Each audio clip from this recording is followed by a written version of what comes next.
영화에 대해서 조금 아시는 분들은 미국의 유명한 영화 그 상이 있습니다.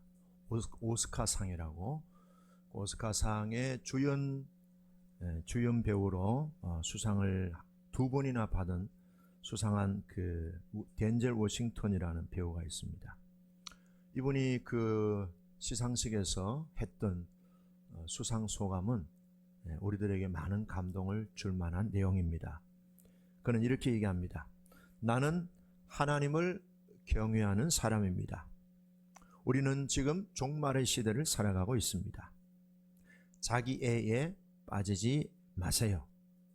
현대인들이 경외하는 대상은 자기 자신입니다. 나는 여러분들에게 강력하게 호소합니다. 경외의 대상을 옮기세요. 자신에게 몰두해 있는 것에서 벗어나 하나님을 높이는, 하나님을 경외하는 삶으로 나아가기를 요청합니다. 하나님은 자기 경외에서 하나님을 경외하기를 원하십니다. 그래요.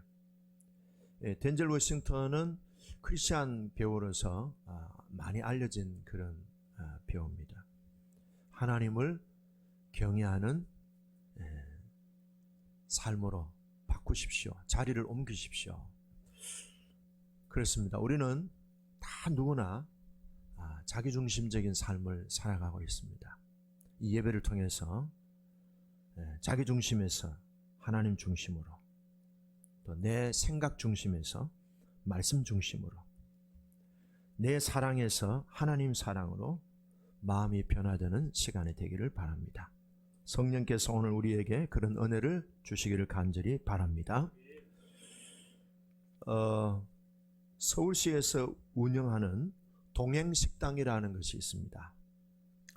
동행식당은 뭔가 하면은 쪽방촌에 단칸방에 사는 그분들의 식사를 도와주기 위해서 서울시에서 민간인 식당과 연결을 해주면서 하루에 한 끼 밥을 먹을 수 있도록 연결을 해줍니다. 그러면서 카드를 줍니다. 동행 카드라고. 그 카드를 주면은 식당에서 그 카드로 8,000원 결제를 하게 해서 한 끼를 먹도록 서울시에서 지원해주고 있습니다. 현재 쪽방 상담소 그 부근의 식당이 43곳이 이 동행식당, 서울시와 이 쪽방 쪽 주민들을 연결해주는 그런 식당이 지정되어 있습니다. 근데 이 동행식당으로 선정된 이 민간식당의 사장들의 공통점이 있습니다. 43곳이 되는 식당의 사장들의 공통점이 있는데, 그 공통점이 뭔가 하면은 기독교인들이라는 것입니다.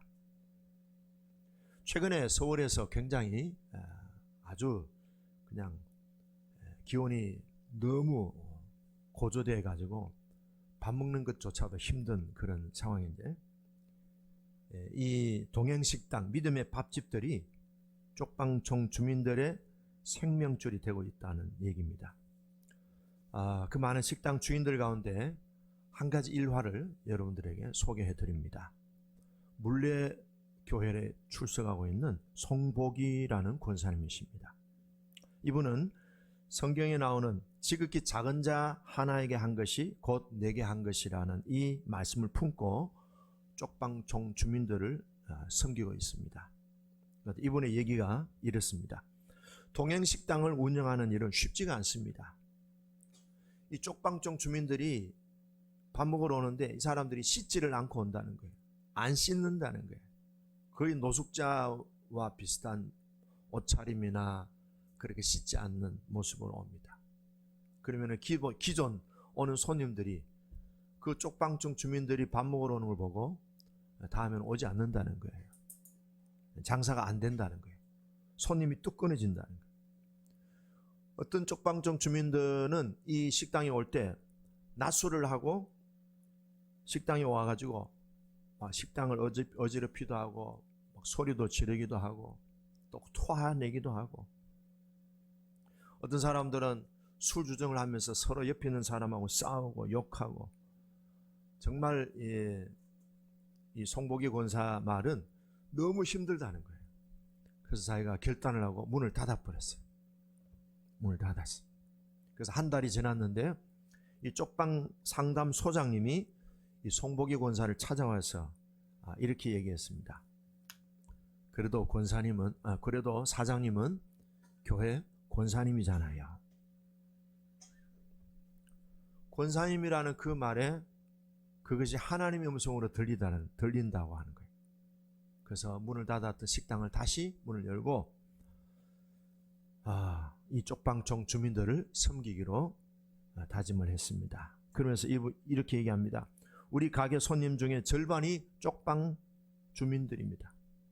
이제는 깊이 정이 들어서 그들이 다 내 가족처럼 보였습니다. 이들이 저녁에 또 찾아와서 밥을 달라고 하면은 그냥 돈 받지 않고 무료로 가족같이 밥을 제공합니다.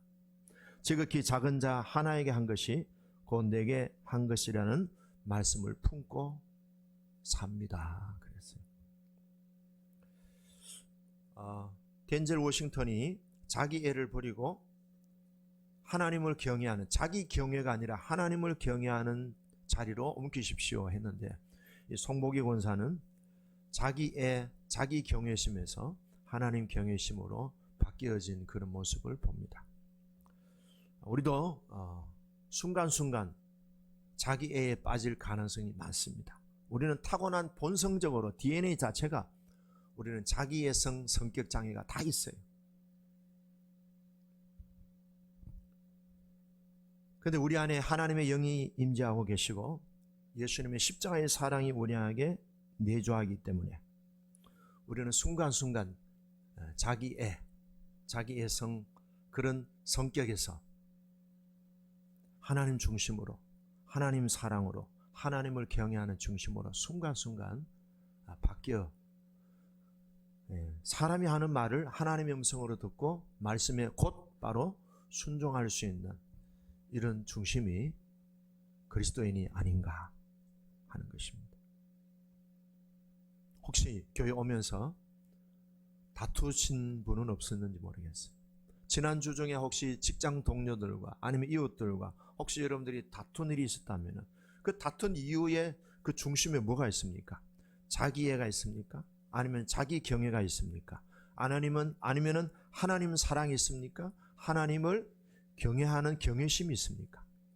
무엇이 나로 하여금 그렇게 성질나게 만들고 짜증나게 만들고 낙심하게 만들고 흥분하게 만들고 심지어는 섭섭하게 만들고 때로는 너무 억울하기도 하고 그렇습니다.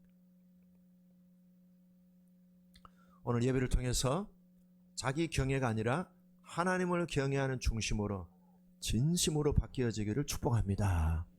자, 오늘 시편 125편과 126편은 그런 내용을 우리들에게 안내해 주고 있습니다. 자, 시편 125편은요 어떤 내용인가 하면요, 하나님의 자녀들이 있습니다. 하나님의 자녀들은 하나님께 완벽한 보호를 받는다 하는 그 내용을 얘기하고 있습니다. 저와 여러분들은 눈에 보이지는 않지만은 하나님으로부터 완벽한 보호를 받으면서 살아가고 있습니다. 눈에 안 보이지만. 그런데 영적으로 열려있는 사람은 하나님이 나를 사면팔방으로 천군 천사들을 통하여 지켜주고 계심을 볼 수 있습니다. 그래서 강하게 담대하게 주눅들지 않고 자신감 있게 당당하게 살아갈 수 있습니다. 자, 오늘 이 시편 125편 내용은요, 이스라엘이 바벨론 땅에서 자유를 얻어서 이제 조국 예루살렘으로 돌아왔습니다. 돌아와서 이스라엘 백성들은 그렇게 꿈에 그리던 성전을 재건합니다. 그리고 이스라엘 백성들이 살고 있는 예루살렘 성벽을 쌓습니다. 그런데 그 일을 하는 가운데 브레이크가 걸립니다. 회방을 받습니다. 그 지역에 이미 토착해서 살고 있었던 이주민들이 바벨론 포로에서 돌아와서 성전을 재건하는 사람들을 비웃고 조롱합니다. 이것이 느헤미야 4장에 나와 있는 배경인데요, 이런 얘기도 합니다. 저들이 건축하는 성은 형편없다. 여호가 올라가도 무너질 판이다. 아이고 뭘 한다고, 저것들이 뭘 한다고, 해봐야 말짱 도루묵이야, 뭐 이런 식으로 막 비냥거리고 방해를 합니다. 사람들이 어떤 환경적인 그런 부분들은 극복할 수 있는데 자꾸 이런 비방하고 비난하고 모욕하는 얘기를 듣다 보면은 조금씩 마음이 상해지게 됩니다. 낙심이 됩니다. 근데 이 시인은 그런 외부의 비난과 조롱을 받으면서 이렇게 눈을 열고 보는데 희한한 장면이 보이는 거예요. 예루살렘이 있는 지역은 시온산을 중심으로 했습니다. 근데 사방에 산들이 쫙 둘러싸여 있습니다. 동서남북에 동쪽에는 감람산이 있고 서쪽에는 여호사밧산이 있고 남쪽에는 지옥의 언덕이라고 하는 악계산이라는 산이 있고 북쪽에는 스코파스 산이라고 하는 산이 있습니다. 이 동서남북의 이 산들이 예루살렘을 뺑 둘러싸고 있는 든든한 울타리가 되어 있습니다. 이 모습을 보는 이 시인은 마치 하나님이 품 안에서 이스라엘 백성들을 보호해주고 있는 그런 모습으로 보여지고 있다는 겁니다. 그래요. 자연 환경을 통해서도 우리는 하나님의 임재를 느낄 수 있어야 되겠고요. 사람들이 하는 말을 통해서도 하나님이 나에게 주시는 음성으로 받을 수 있는 영안이 열리기를 바라고 영적으로 그렇게 깨어 있으시기를 주의 이름으로 축원합니다. 하나님은 하나님의 백성들을 이렇게 완전하게 안전하게 보호하고 있다는 겁니다. 하나님이 이스라엘 백성들의 울타리가 되어주고 있다는 겁니다. 견고한 성으로 지켜주고 있다는 겁니다. 근데 그 하나님이 지켜주고 있는 울타리는 그 누구도 그 어떤 무엇도 그 울타리를 넘어뜨릴 수도 없고 그 울타리를 치고 올 수도 없는 가장 완벽하고 가장 막강하고 가장 세상에서 안전한 그런 보호가 되고 있다는 사실을 이 사람은 지금 느끼고 있는 겁니다. 하나님은 지금도 하나님의 자녀들을 전능하신 손과 팔로 하나님의 자녀들을 보호해 주시고 있습니다. 지금도 나는 그런 하나님의 보호 가운데서 살아왔습니다. 지난 한 주간도 그렇게 살아왔고요. 수십 년 여러분들 평생의 인생 가운데 지금 우리가 살아가고 있는 것은 온갖 사고와 위험과 위기 상황에서도 하나님이 우리를 지켜주셨기 때문에 우리가 이렇게 호흡을 하고 여름도 지나가고 또 가을도 맞이하고 있는 것입니다. 그 하나님을 항상 의식하시면서 살아가시기를 바라요. 자, 그래서 오늘 1절에 이제 얘기합니다. 1절, 2절 같이 한번 읽어보겠습니다. 시작. 여호와를 의지하는 자는 시온산이 흔들리지 아니하고 영원히 있음 같도다. 산들이 예루살렘을 두름과 같이 여호와께서 그의 백성을 지금부터 영원까지 두루시리로다. 핵심 구절은 뭐예요? 핵심 단어는 이거예요. 여호와를 의지하는 자, 여호와를 의뢰하는 자. 자, 여호와를 의지하는 자는 어떤 인생입니까? 1절에 보니까 흔들리지 않는다, 요동치 않는다, 꿈쩍도 하지 않는다. 그리고 그 꿈쩍도 하지 않는, 흔들리지 않는 상태가 영원까지 진행이 된다는 거예요. 하나님을 의지하는 사람은 흔들리지 않습니다. 그 사람의 인생은 항상 안정되고 편안합니다. 사람들을 보면은 늘 이렇게 막 공복듯이 늘 이렇게 늘 마음이 불안한 사람이 있어요. 말을 할 때도 오늘은 이런 말하고 내일 저런 말하고, 그리고 하는 말이 바뀌었어요. 바뀝니다. 나는 언제나 바뀝니다. 그런 사람들이 있어요. 항상 환경에 장단을 맞추는, 사람에 따라 장단을 맞추고 항상 뭐 감정에 따라 흔들리고 그래요. 근데 여호와를 의지하는 사람은 변동이 없습니다. 요동하지 않습니다. 그렇게 막 세상 따라 춤추지 않습니다. 끄떡하지 않고 뚝심 있게 견고하게 안정되게 무게감 있게 그렇게 산다는 거예요. 시편 22편 4절과 5절에 보면은 우리 조상들이 주께 부르짖어 구원을 얻고 주님을 의지하여 수치를 당하지 아니하였나이다. 이 시편 22편 4절에 보면은 하나님을 의지하는 사람의 특징은요, 하나님께 부르짖는다는 거예요. 부르짖는.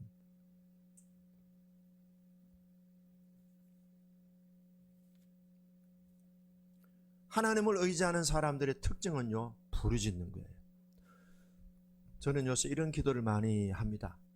짧은 기도, 그리고 자주 합니다. 짧은 기도. 여러분, 우리가 1시간, 2시간 기도할 수 있지만은 일상생활에서 보면은 순간순간 우리가 여러 가지 일들을 만나고 사람들을 만나잖아요. 그때 하세요. 그때 짧게 1초라도 좋고 2초라도 좋고 그렇게 기도하시면요, 그게 뭐예요? 하나님을 의지하는 신앙이 되는 거예요. 사무엘하 22장 30절에 보면은 다윗이 이렇게 고백합니다. 내가 주를 의지하고 적진으로 달리며 내가 하나님을 의지하고 성벽을 뛰어넘나이다.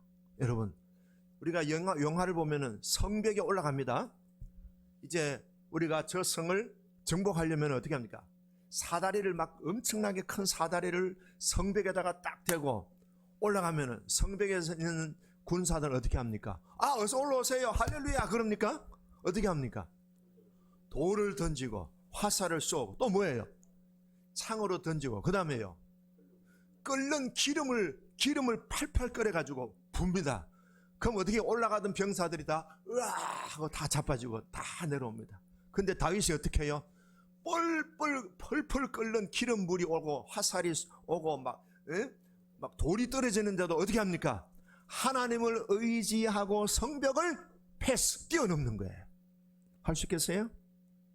아무도 아멘 안 하시네. 와, 죽을 건데요. 나 못해요. 따랍다. 할 수 있어요. 하나님을 의지하면은 무섭지 않습니다. 오늘 이 시편 125편과 126편이요, 하나님을 의지하면 무서울 게 없다는 거예요. 하나님을 의지하면 흔들리지 않는다는 거예요. 하나님을 의지하면 can pass, 뛰어넘을 수 있다는 거예요. 역대상 5장 20절에 보면 이스라엘이 적군들과 싸울 때 하나님께 의지하고 부르짖음으로 하나님이 그들에게 응답하셨다. 이 의지한다는 표현을 부르짖는 것과 늘 결부시킵니다. 그래서 우리 그리스도인들이 하나님을 의지하는 가장 손쉽고 가장 실제적인 적용이 뭐예요? 부르짖는 거예요. 부르짖으시길 바랍니다. 그럼 하나님이 우리를 항상 보호해 주시기 때문에 그때 기도에 대해서 응답해 주십니다.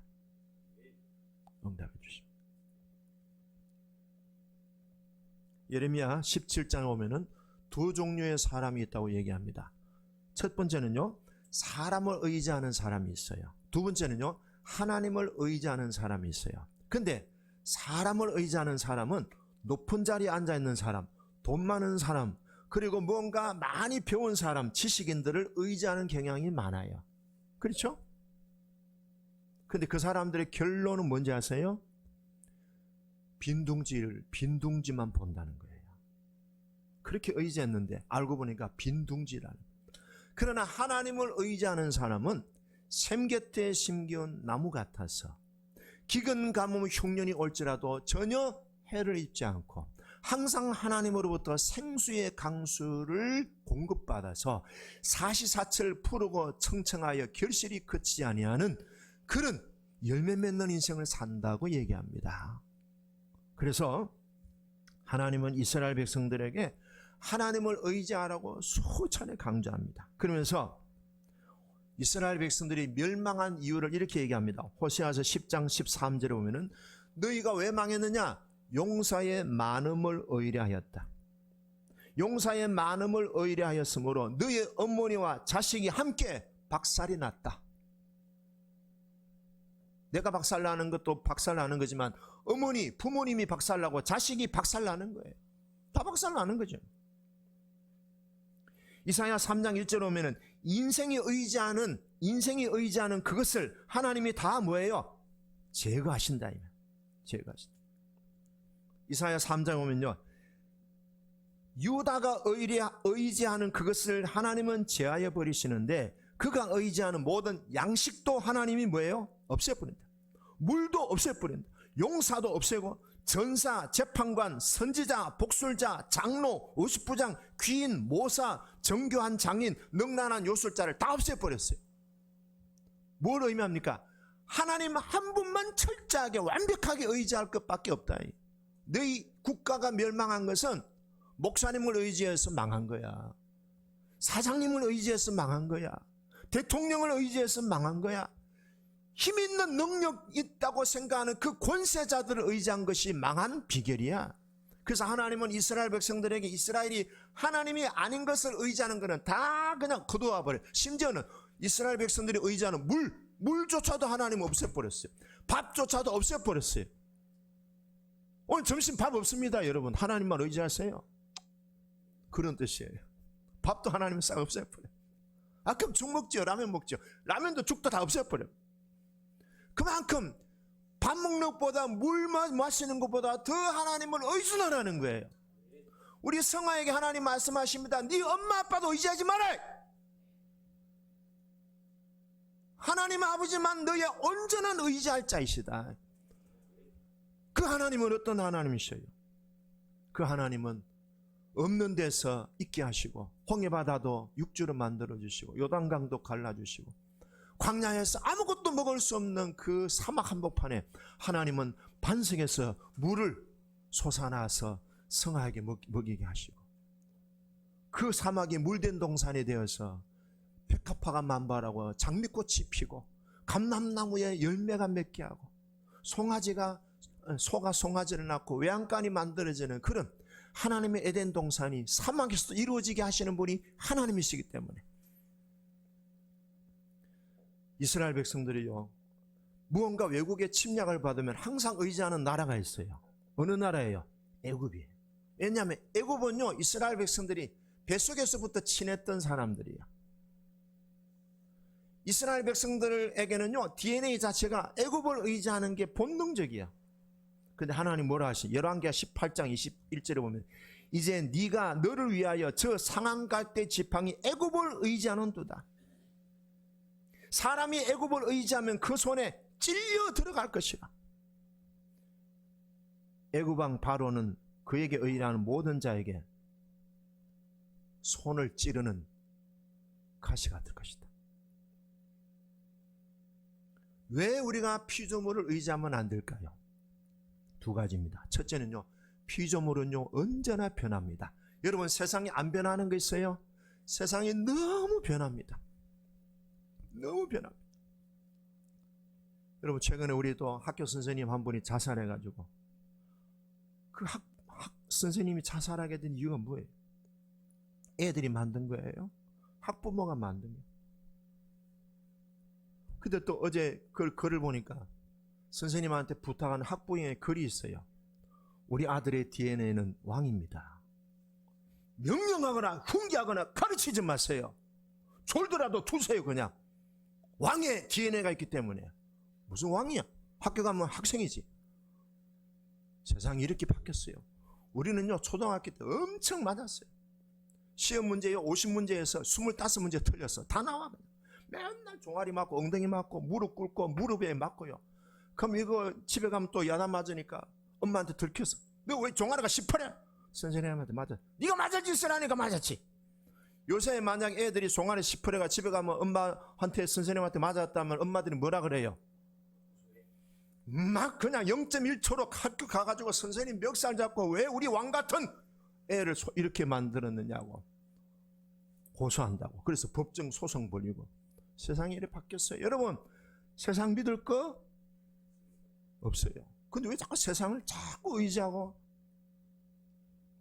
세상에 상처를 받아요?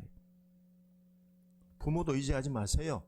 성아야 선포하는 거. 부모도 의지하지 마라. 오늘 네가 125, 120호 읽은 건 네한테 주시는 말씀이야. 물론 나도 우리 다 말씀이야. 에? 내려놔. 오늘부터 구두 닦기 하고 신문팔이 해가지고 끈 팔아가지고 자리 마시고 바로. 세상이 다 변해요. 어제의 친구가 원수가 될 수 있고요. 어제의 원수가 친구가 될 수도 있고. 세상은 이렇게 엎치락 뒤치락 바뀝니다. 세상이 변화되기 때문에 의지하지 말라는 거예요. 두 번째는요. 세상은 전부 다 이기심이에요. 자기중심으로 살기 때문에요. 다 자기중심이야. 드라마를 하나 보는데요. 지난 주간에 영화를 하나 봤어요. 근데요, 그 영화에서 사람들이 움직이는 게 뭐가 그 사람을 움직이는지 아세요? 돈? 아니에요. 명예 권세? 아니에요. 어린 시절의 상처가 그 사람을 평생 움직이는 컨트롤러가 돼 있어요. 우리를 움직이는 게 뭔지 아세요? 돈이 아니에요. 지식도 아니더라니까. 우리를 움직이는 게요, 우리가 어린 시절에 받은 그 상처가 평생 우리를 움직이는 거예요. 개인 이슈가 있어. 그 집사람하고 그걸 보면서 참 사람이 평생 자기 이슈에 농락당하고 살고 있구나 하는 거예요.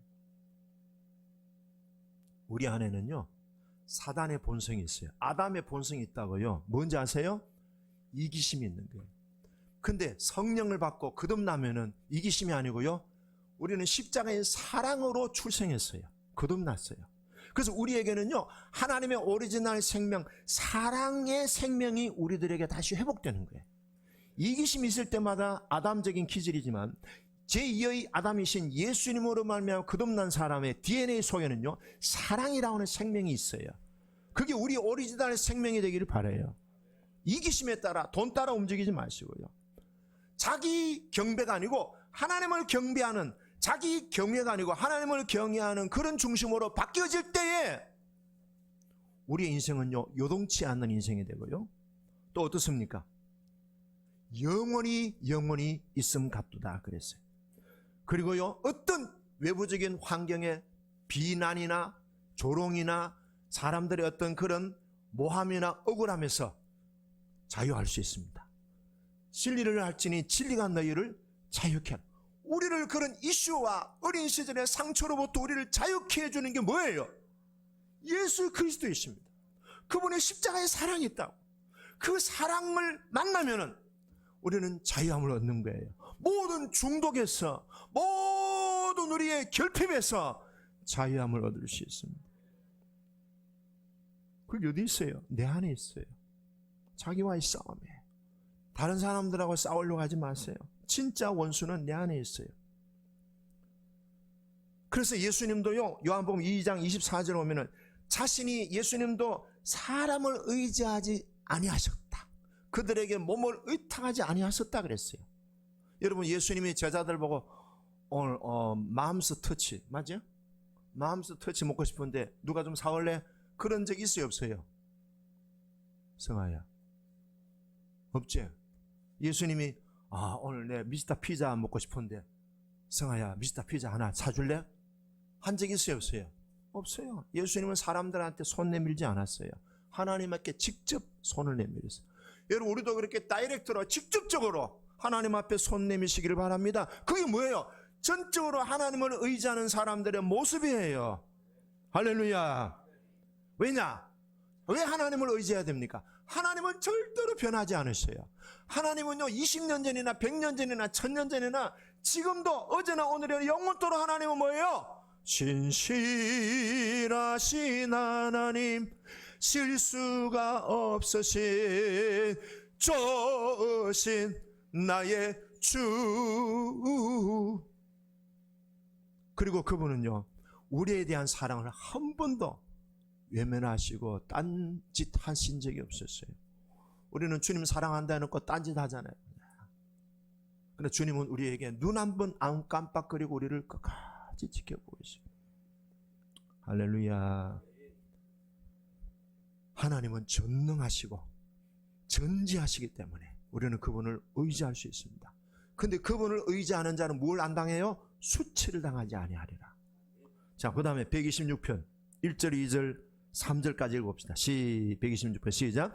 여호와께서 시온의 포로를 돌려보냈을 때 우리는 꿈꾸는 것 같았도다. 그때에 우리 입에는 웃음이 가득하고 우리 혀에는 찬양이 찼었도다. 그때에 문나라 가운데서 말하기를 여호와께서 그들을 위하여 큰일을 행하셨다 하였도다. 여호와께서 우리를 위하여 큰일을 행하시. 우리는 행복이요 만땅이에요. 무슨 내용이에요?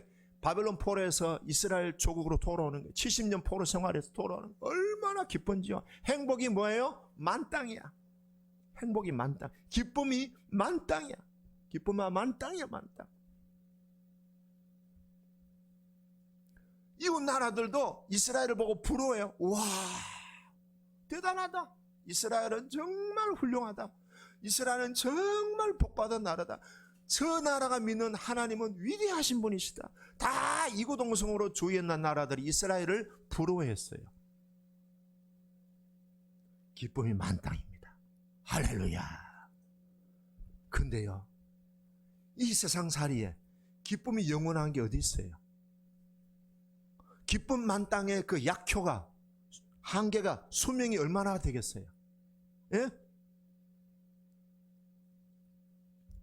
여러분, 당신 없이는 내가 못 산다. 저도 아내 보고 그랬어요. 당신 없이는 내가 못 살아. 혜영아, 너무 좋아. 기쁨이 만땅이야. 근데요, 어느 날 그 기쁨은 서서히 안개같이 사라지고요, 불행이 만땅으로 되더라고요. 이게 인간 현실이에요. 정말 저는 아내가 하나 주신 사람입니다. 근데 요새 제 아내가 뭐라는 줄 아세요? 이제 어떤 남자든지 나는 만나서 살 수 있을 것 같아, 그런다고. 와, 인간이요. 그래요. 나도 그랬지 뭐. 나도 어떤 여자다고 만나, 나도 살 수 있어. 참 인간이 이렇게 간사해요. 기쁨이 만땅이요, 불행 만땅이 될 수 있고요. 이 기쁨 만땅도요, 수명이 있어요. 그러니까 여러분, 이스라엘 백성들이 감격 속에 고국에 왔는데요, 고국에 와서 그렇게 꿈꾸는 것 같다 됐잖아요. 정말 기쁨 만땅, 행복이 만땅이야. 그냥 꿈꾸는 것 같아. 이게 현실이 아닌 것 같아. 근데 예루살렘 땅에 딱 와보니까 어때요? 예루살렘이요, 완전히 황폐해 있는 거예요. 전쟁이 일어나 70년이 일어난 전쟁이 하나도 수습이 안 된 거예요. 불탄 집은 그대로 있고요, 벽은 다 무너져 있고요, 옛날에 자기 살던 집에 와보니까 흔적도 없어요. 솥은 어디로 날아갔는지 없고요, 농도 없고요, 옷은 다 훔쳐가고, 그게 뭐 있어봐야 다 막 거미줄 쳐 있고요, 짐승떼들이 와글와글 하고요.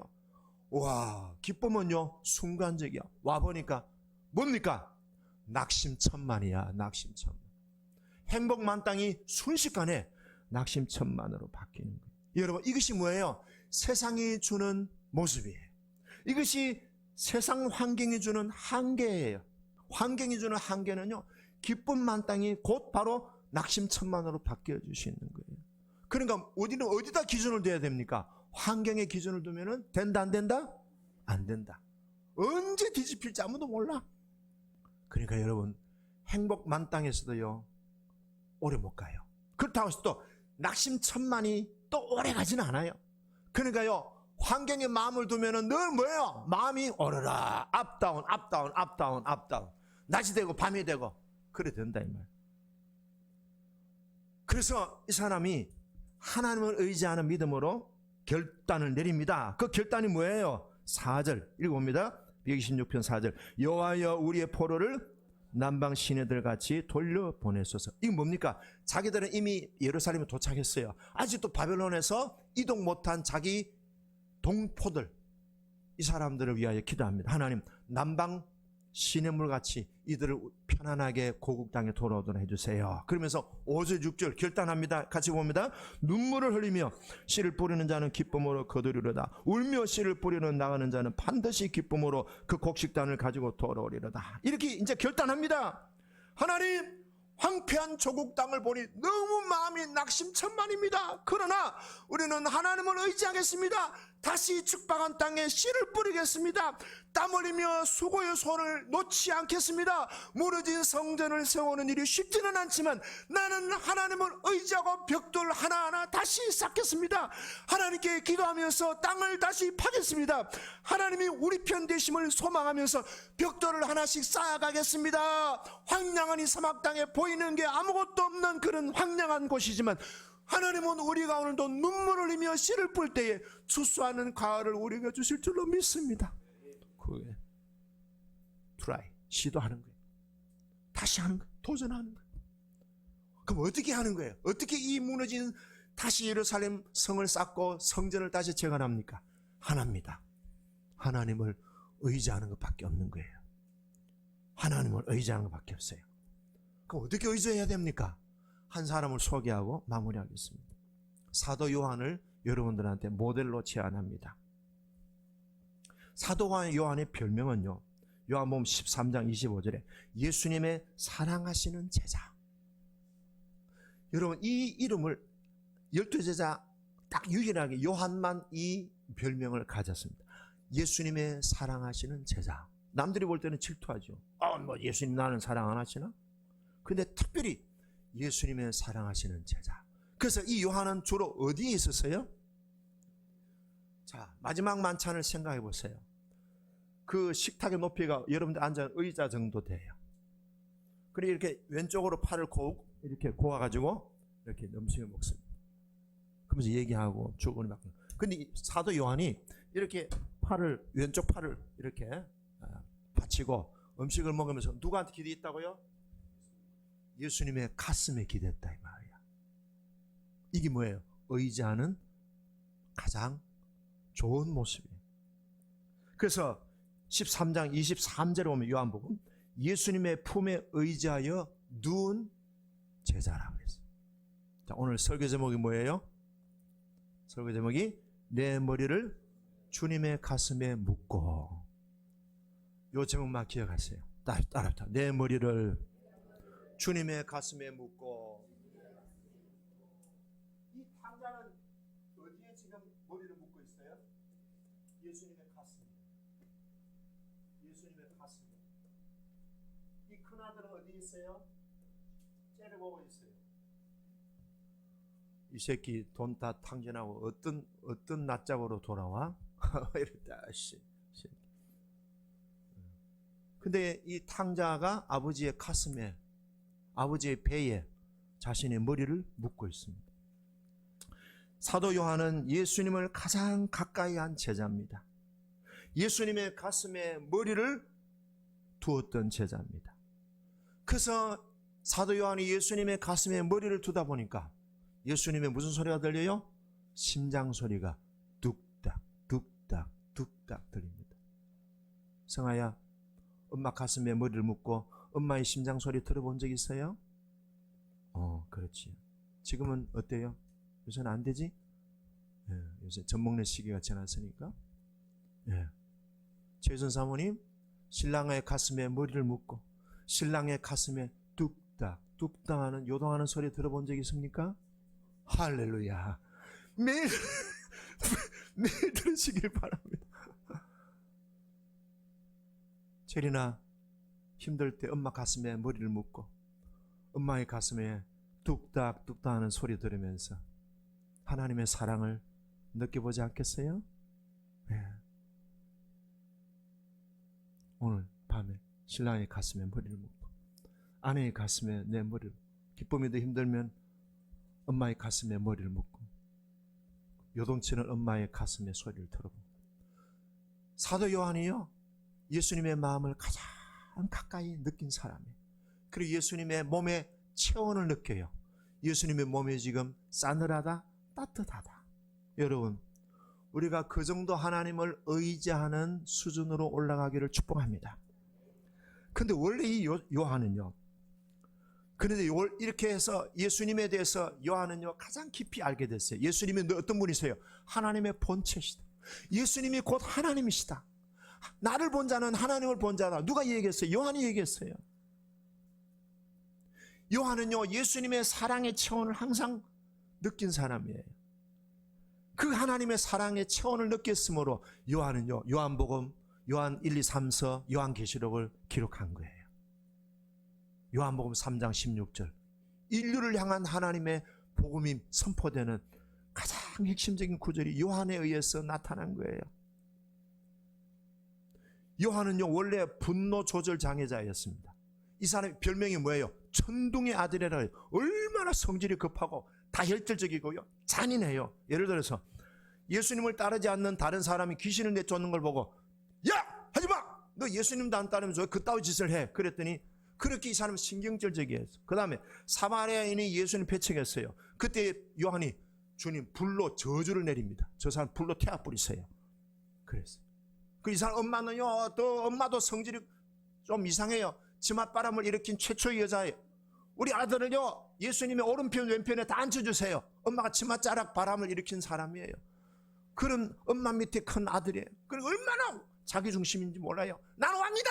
나는 나에게 왕의 DNA가 있다. 이런 얘기했어요. 선생님 보고도 대드는 학생이 요한이었어요. 근데 요한이 예수님의 가슴에 머리를 묻다 보니 어떻게 됩니까? 예수님 가슴에 뭐가 있어요? 사랑이잖아요. 그 아가페 사랑이 계속 묻어나오는 거예요. 결국은 나중에 사랑의 사도가 된 거예요.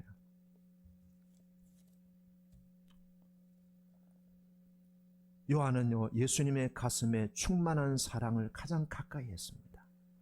요한은 끝까지 다른 제자들과 달리 십자가를 지신 예수님의 가장 그 끝까지 따라다닌 제자였어요. 그래서 예수님을 가장 의지했던 사도 요한에게 예수님은 자신의 어머니 마리아를 누구한테 의지했습니까? 요한에게 의지한 것입니다. 베드로는요, 능력 사역을 했어요. 베드로는 능력 사역을 했어요. 바울은 뭐예요? 유대인의 복음을 이방인에게까지 확장시킨 전략가고 경영자입니다. 요한은 뭐예요? 사랑으로 평생을 살았던 사람. 요한은요, 사역 중심, 일 중심이 아니에요. 예수님과의 관계 중심으로 살았던 사람이에요. 요한복음 3장 16절은요, 이방인이 아니라 온 인류를 향한 복음의 문을 연 사람이에요. 결론, 가장 가까이 했던 요한은요, 예수님의 재림, 영생의 나라까지 내다보는 하늘의 비밀을 전수받은 사람이에요. 하나님을 가까이 한 만큼 하나님의 영적 세계도 그만큼 깊이 열려 있다는 거예요. 정리합니다. 하나님을 의지하시기 바랍니다. 어떤 의지냐? 예수님의 품에 의지한 요한의 수준까지 우리가 하나님을 의지하는 우리 모두가 되기를 주의 이름으로 축복합니다. 기도하겠습니다.